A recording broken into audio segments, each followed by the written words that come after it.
PlayStation is known for their exclusives. Games like Marvel Spider-Man, God of War / God of War Ragnarok, and Ratchet & Clank Rift Apart have cemented PlayStation Studios as a place for every type of gamer, except for the survival gamer. PlayStation may have good superhero games, and they also may have very good story-driven games, but they lack in the department of games like Breath of the Wild or like Ark Survival. This wasn't until the launch of Horizon series, and more in particular, Horizon Zero Dawn. When Horizon Zero Dawn released, it was slept on just because that year was so big in gaming. There were big gaming launches like Breath of the Wild, Mario Odyssey, and the launch of the freaking Nintendo Switch. All those hid this game from the eyes of a lot of gamers, and that's a shame because Zero Dawn is amazing. It has something for every type of gamer, and it's also a very, very unique game on top of that. It takes elements like crafting and survival games like Ark, while also having a very captivating story, kind of like Spider-Man or God of War, that kept me hooked from start to finish. And that's not even mentioning the cool machines and variety that roam this really big open world. And it's a beautiful open world at that. So I'm here to shine some light on why Horizon Zero Dawn is so underrated.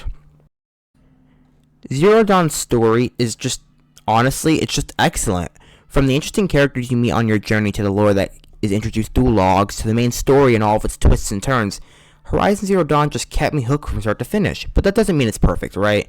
Although the story is amazing, it's plagued with issues like confusing objectives, and honestly a pretty convoluted story if you don't replay it. So let's talk about the story of Horizon Zero Dawn, right? The story of Horizon Zero Dawn starts with Aloy, a girl cast from a village at birth because of her strange origins, as she finds a device accurately named Focus.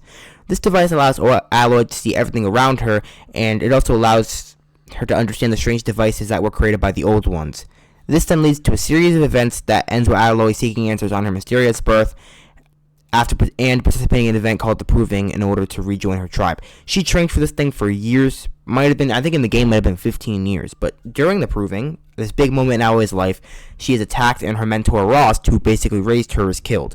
This causes Aloy to want answers, along with the way to see if her mother is inside the mountain, in Meridian. So she ventures off to Meridian to find someone to help her to find the man she saw with the focus at the event. Because she's the only one with a focus, and now she saw other people with a focus. In Meridian, she reunites with a man named Aaron, who she saw at the Proving, and whose sister recently died. This points her in the direction of a man with a focus, and she goes to see that a bunch of cult members have resurrected two mysterious machines that were created by the old ones, and all of the men there have focuses. After dealing with the men in a very hard to deal with section, Aloy finds a man from the Proving and is told the cult is called the Eclipse and is led by an entity called Hades. She's also told that a woman that looks just like her was found in a place properly named Maker's End.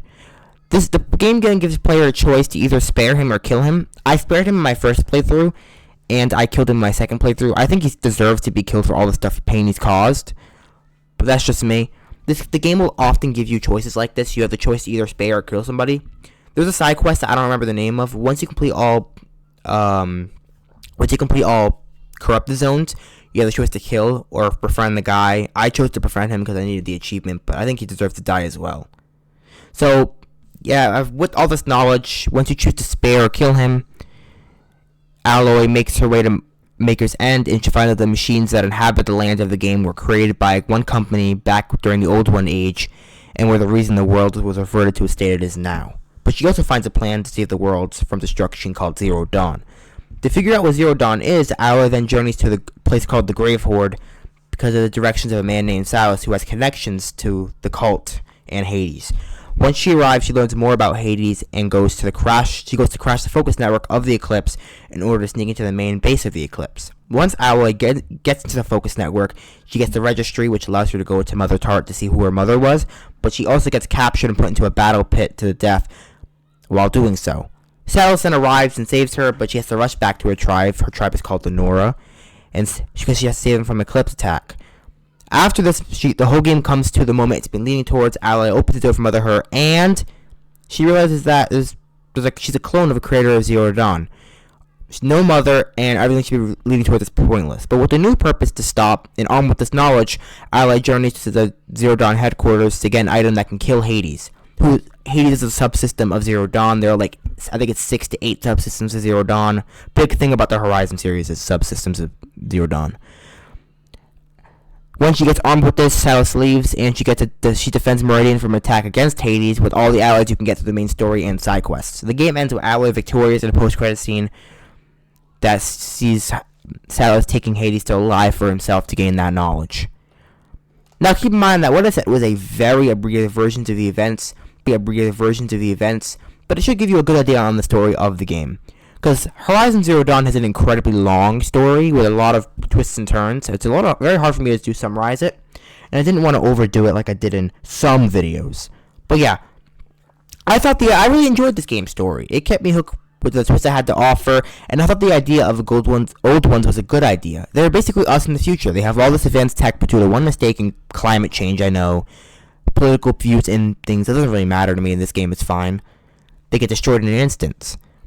The old ones explain the entire story. They're a good catalyst because they explain the machines and allow for a good way for the gameplay to translate into story. It also leads into an explanation on why the machines are everywhere and why they act like animals. I just really enjoyed the mystery. I also really enjoyed the mystery of Zero Dawn, the way you got to explore and investigate while Zero Dawn existed, and it was a great addition to the story that added to a great plot of this game. Zero Dawn runs back to everything: Hades, the Eclipse, Silas, and even Alloy and her mom, along with the Nora.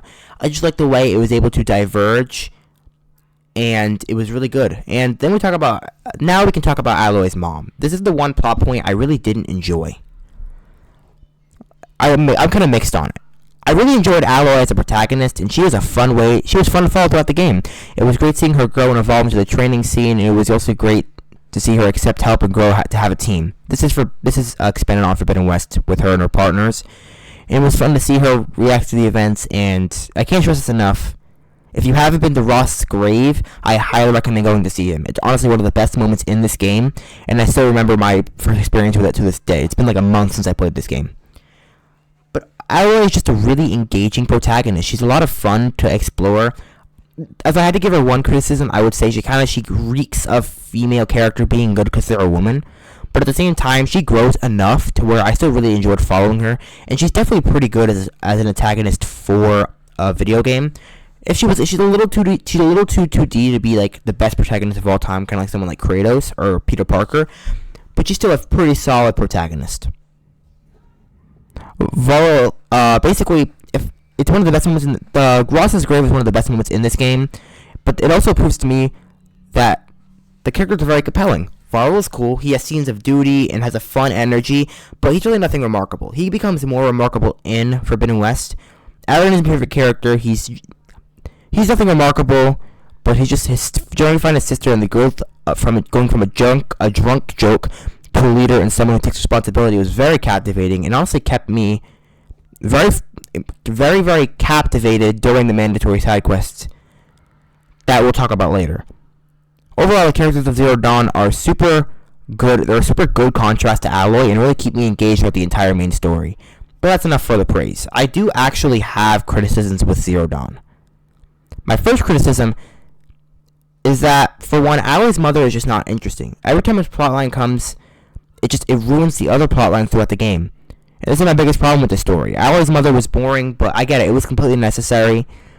It was required to kind of push Alloy forward and her journey forward, and I kind of understand why they decided to put this boring plotline in there. Another criticism I have is pacing. The pacing of this game is completely unacceptable. It is one of the worst pacings I have ever seen. The game starts off with an hour-and-a-half long tutorial that's super slow and methodical, but then goes to a series of events that go by super fast. Like, the next 10 hours of the game feel like 5. You're constantly learning new things. Just to slow down to a crawl once again at Mother's Heart and speed up again for the final battle. The pacing is just super crazy and all over the place. It's really hard to follow the story when you're constantly speeding through quick and slow. I want to lead an example like Batman Arkham City, which is pretty slow throughout the entire game and speeds up a little bit at the end. Good pacing. A game like Rise and Clank Apart, pretty slow throughout the story, speeds up a little bit towards the middle, then kind of speeds up to a little more towards the end. Good pacing. This is just one of the worst paced games I've ever seen, and is just honestly kind of rude. It keeps that game back. Alloy's mother is boring, but she's kind of required to make a good story like this. The pacing just kind of holds this game back from a 10 out of 10 from me. It's like a 9 in terms of story, but the pacing is just that bad. And I do have one minor issue: the audio logs. although it's cool info, I kind of just wish they're told and not really shown. They hold all this cool info that a lot of people won't get to explore, and they're also just really hard to find. It's like there's like hundreds of them, and you have to go explore the entire map to find them. Really happy they're not required for 100%, but I kind of wish they made them easier to find just because of how cool it is. All this info is just so cool, and it's just info dumps it on you 24/7. Just wish the audio logs were easier to find. They're a lot of fun to get, though. I highly recommend it. But yeah, no, audio logs are part of gameplay, so let's talk about gameplay and dive right in. The gameplay of Horizon Zero Dawn is very unique, but it's also into three kind of little segments. The first is combat, the second is stealth, and the third is kind of everything else in between. So first, let's talk about combat. The combat of Zero Dawn makes you feel like a hunter. It makes you feel like you're not invincible, and if you go into battle quickly only armed with your staff that has light and heavy attacks, you'll kind of regret your choice real quick. The staff is fun to use, but you're gonna regret it extremely quickly. But Aloy is only human, and the weapon she has at her disposal reflect this pretty well. Every weapon you use makes you feel like a hunter, and it serves its own purpose. Every weapon suits the player and their gameplay perspective. I personally prefer to use things like bows and rope casters.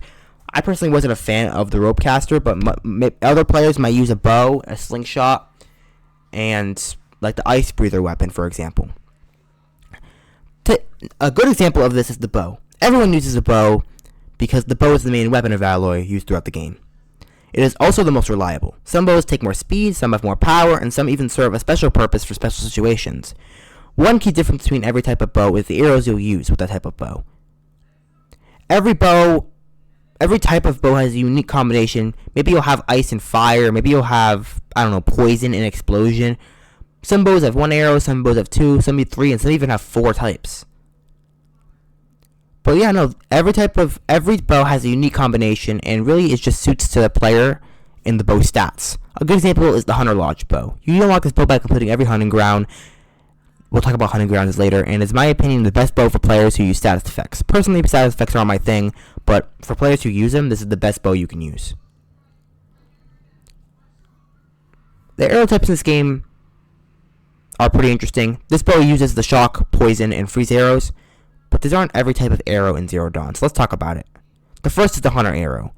This arrow is the best for just a quick draw situation. If you're facing a Watcher or something, it doesn't use a lot of resources, it's not super fast, but it's able to get rid of enemies in the early game. But it's just like not the best arrow past early game though. But it's not super powerful and at least gets the job done. Next is the Fire Arrow. Best used to blow canisters off of enemies. This bow is kind of useless after I would say Grave Horde. I kind of don't recommend using this Fire Arrow. There are better versions of this arrow that just do more damage. If you're going to use a fire, like for example Terror Blast, talk about that later. It's not fire canisters. I only find myself using when facing an enemy that I want to do like fire damage to it. I really didn't use it that much. But if you want to do fire damage, use a slingshot. It's just fire arrow doesn't really useless on me. After that is the hardpoint arrow. These arrows are used to get specific parts off of machines and do massive pierce damage. Fire canisters are used to blow up components that are weak to fire. Hardpoint arrows are used for precision. So if you want to do 1 damage on one part of a machine and it does massive pierce damage, this is how you do it. This arrow is relatively useful. It doesn't fit my playstyle personally, but I understand the use. If you're someone who I use the Terror Blast arrow, which is next. The Terror Blast arrow does a little bit of damage, but it's best for groups of components, and this is essential for late game combat, especially when facing Thunderjaws. Going back to the hardpoint arrow, it's best. Terror Blast arrow is best for dealing with a lot of components. This is best if you're trying to get the cannons off of a Thunderjaw. This is when you want to use the hardpoint arrow. Unlike the Terror Blast arrow or the hardpoint arrow, the Corruption arrow basically has no use. It can be useful for human enemies when you want to wear them down a little bit, but it's just the worst version of the fire and the freeze arrow. Speaking of the freeze arrow, really like the freeze arrow. The freeze arrow allows Aloy to basically freeze machines and can immobilize smaller machines. Not to mention it's fun to use. The shock arrow does the same thing, but has the added bonus of tearing certain components off of machines. After these two is the harvest arrow. Basically allows you to harvest components. And lastly is the precision arrow. It's basically a hardpoint arrow, but even more precise, and it's just really good for stealth if you're trying to get a single enemy out of the way. But A bow must be Alloy's most used weapon. It's better to mix bows. Don't just have one bow. I usually like to use the Hunter bow, the Hunter Lodge bow, and another bow. I forgot the name of it. So I get status effects and that. Mix it with the Slingshot and the Ropecaster, which the Ropecaster basically allows Ally to pin down enemies and get takedowns on them when they are pinned. The Ropecaster is basically, it's a very good weapon, but it's incredibly expensive. I would say top 3 most expensive weapons in the game, and really should be spared for emergencies. A weapon that is less essential is a Slingshot. It's not essential in early game. It's pretty useless and serves no purpose. But once you get the more advanced versions that have the explosive ammo, it basically allows Alloy to close fire different types of ammos and is better suited for close combats and groups of machines. The Slingshot is incredibly overpowered, but its ammo is very limited and should only be used in moderation when dealing with very powerful enemies or bosses. I use it a lot for dealing with groups of enemies, though.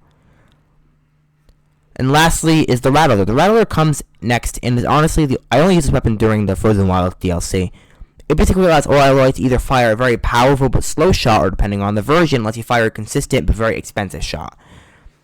Next is the Tear Blaster. This is basically just one big Tear Blast arrow. Pretty useless, honestly. Just use a Tear Blast arrow. It's cheaper and can do more damage. But finally, it's a Tripcaster. The Tripcaster basically allows Alloy to catch machines off guard, and it's kind of fun to use during stealth. It's used during stealth and allows you to apply damage while remaining hidden. And yeah, no, overall, the combat in Zero Dawn is very, very fun, and really puts your skills to the test. You can prioritize status effects to take down enemies, or you can decide to hit their weak points and dodge, kind of like what I do. You can also wield cannons against enemies. These cannons you get by either taking down the Eclipse bad guys or knocking them off machines. Thunderjaw is another example, because you fight a lot of Thunderjaws in this game. That's why I keep using it as an example. It does massive damage, but you move slow and has very limited ammo unless you get an upgrade, which is why it's very fun to use, but should really only be used for dealing with bosses. You get these basically by shooting them off machines. And speaking about machines, you can also override machines, which I almost forgot from the script, which is crazy. Every machine can be overridden in Zero Dawn. Some help you get around the massive map, like Striders, while others help you in combat by fighting/firing the cannons on enemies for your behalf. This mechanic is required for harder combat sections, and is a joy to use. A lot of people forget to use overrides, and I highly recommend using it. Mix this with like a Tear Blast arrow and some of the better bows in the game, and you're invincible. You can also unlock these overrides by doing cauldrons, which are scattered throughout the map, and they're a lot of fun. Highly forgettable though.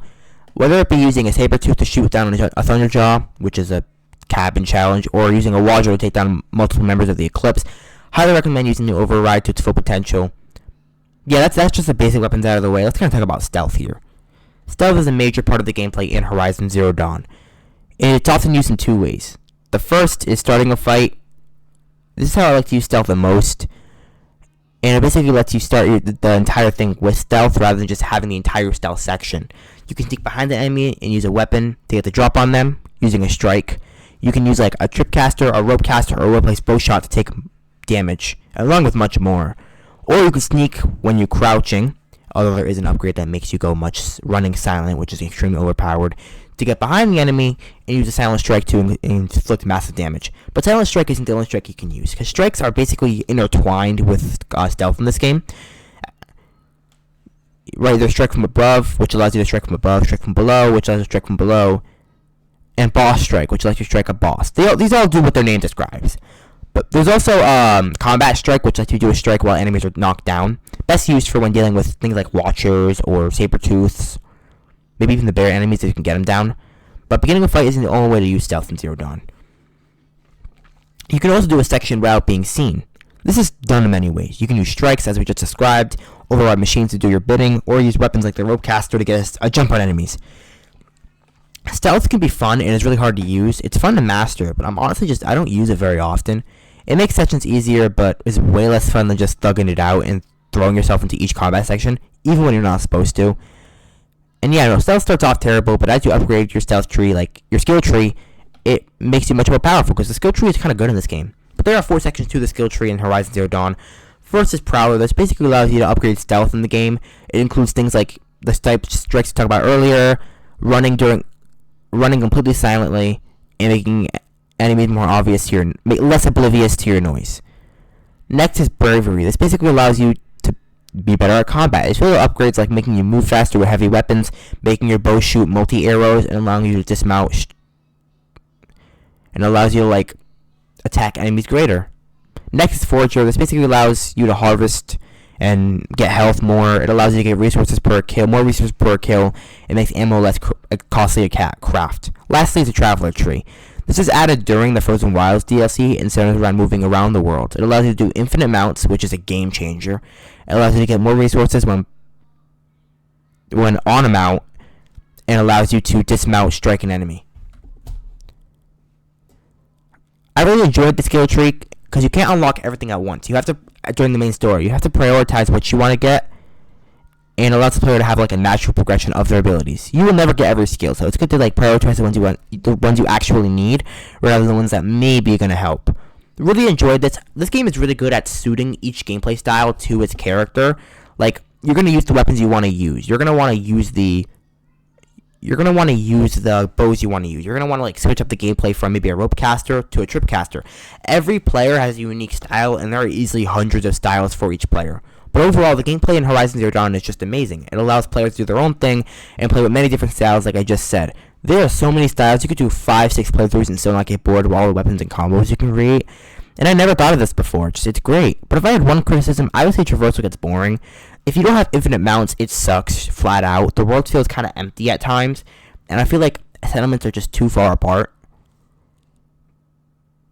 And the gameplay looks very unfair. Like, if you're playing on a harder difficulty, it's not even hard. It's just unfair hard. There are really massive difficulty spikes throughout this game, but as long as you do side quests, you should be fine. On the topic of side quests, which are great in this game, let's talk about the post game.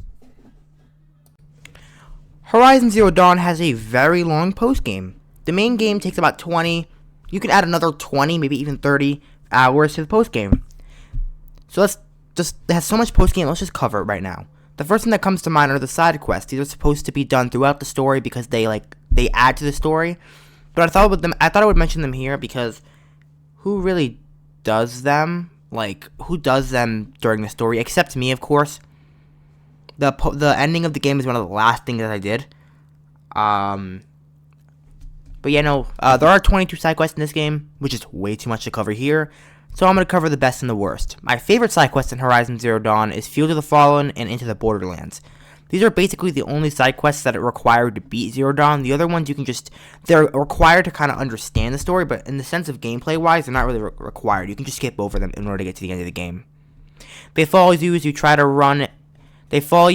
to find Erin's sister, whose death was faked. This then leads to the sister being found alive just for her to die in Erin's arms once again. Then you stop a plot to overthrow the king, and using a sonic weapon. This is why I love side quests in this game. They show a good, emotional-packed story while also having action-packed gameplay that keep you engaged throughout the entire thing. The worst side quest in Horizon Zero Dawn was the shield armor side quest. The armor is overpowered, but it's a hassle to get. First, you have to get the first Z power cell, then you have to go to the lab, then just for you to go back and have to find 4 more. It's really annoying. Starting the side quest, I just thought, I go in there and get the armor. No, it takes an hour, if not more, to get all these stupid cells if you didn't get them through the story. It's tedious, and it's just one of the worst parts of this game. I just complained for a solid 30 seconds. I love the side quests in this game. Most of them offer a good story with cool combat and keep me engaged for hours on end. But the side quests aren't the only thing. There's also errands. These basically are just mini side quests that lead in with no story. They're either kill some enemy, get an item, kill a machine, or do a small quest that is pretty boring. Most of the time they're fun, but the gameplay still carries it because the gameplay at its core is an extremely fun thing. And yeah, no, that's basically the thing for the post game. The gameplay is just so rock hard that it keeps the post game as one of my favorite post games. The worst part of post game though is the collectibles. These are basically Binoc figures or metal flowers. These suck to get. First you have to buy the maps to find them, then you have to sell them to the merchant in Meridian and do that about 50 times. And these collectibles just suck. I would never recommend anyone do this. Not only does it take a bad side quest, but there's not even combat involved. These collectibles take hours and just flat out are not fun. As you like these side quests, maybe you want to get a lay of the land, understand the open world. That's where the tall necks come in. These are basically just cool. I enjoyed them a lot. You basically just have to find the way onto the back of the stall neck and steal all its data by overriding them. They're lots of fun, and they really do provide a challenge. Wait, but let's say once you do that, you want to see all the collectibles on the map. That's where vantage points come in. It's basically just the same as Tallnex, but you have to get a cool picture along with it, and it's also really fun. Another thing is the cauldrons. These are basically just exploring a machine production facility with a boss fight at the end. They're really fun, but I have a hard time remembering all of them just because of how generic they are. Lastly, the hunting lodge. They're basically just testing your skills. Some you have to knock off some parts off the back of machines, and others have to override machines, use them to fight against its underjaw. They're a lot of fun, and they really test the player's skill. Not to mention the variety of each of these challenges. The post-game in Zero Dawn, just in general, is incredibly amazing. Frozen Wilds, we're going to talk about as post-game, but in a minute. But, can we just talk about this post-game for a second? All the side quests are incredibly fun. All the errands are just incredibly fun. The reason I'm keeping it so short for post-game is simply because there's not a lot to talk about. It takes so long, but it's the same thing as the gameplay and the story. I don't really want to mention all 22 side quests. But when I tell you that I really enjoyed them, I did. But along with the great story, New Game Plus, Horizon Zero Dawn also has a great story called Frozen Wilds. It's basically just Alloy tracking down a subsystem of Zero Dawn called Hephaestus. There's nothing to this DLC, right? Quickly, there's just new weapons, new enemies. It's a lot of fun. And the new part of the world blends together. I highly recommend playing it. But yeah, no, Horizon Zero Dawn is just an amazing game. I absolutely adored it, and I recommend you check it out. But yeah, no, thank you guys for watching. Sorry if the parts seem conjoined. I filmed everything except the post game and the outro I filmed part 1 of this video, which is the story and the gameplay, almost a week ago, and then I took Christmas vacation off, and now I'm back filming and editing. I started editing the video, got halfway through, and just realized, oh god, I never filmed the post game in the ending section. But yeah, I really did enjoy Horizon Zero Dawn. It's a way better game than you would think. And if you have not caught and checked the game out already, it's my big recommendation. It's amazing. If you like this video, I'm going to link in below my Arkham City video, because that's the main video that I think really is similar to this one. If you like this video too, check me out on my streams. I streamed this game, and now I'm streaming, as of right now, I'm streaming Legend of Zelda Breath of the Wild. When this video comes out, it should be Sunday. I should still have about 2 weeks left of doing Breath of the Wild. So make sure to join that stream. And if you're watching this in the future, hey, I streamed due to YouTube in the last 6 months. I streamed about 300 or 400 hours. I'm alive almost out of 7 days a week. I'm live 4 days a week. I'm live all the time. But yeah, hope you guys enjoyed this video. Stay electric and enjoy 2024.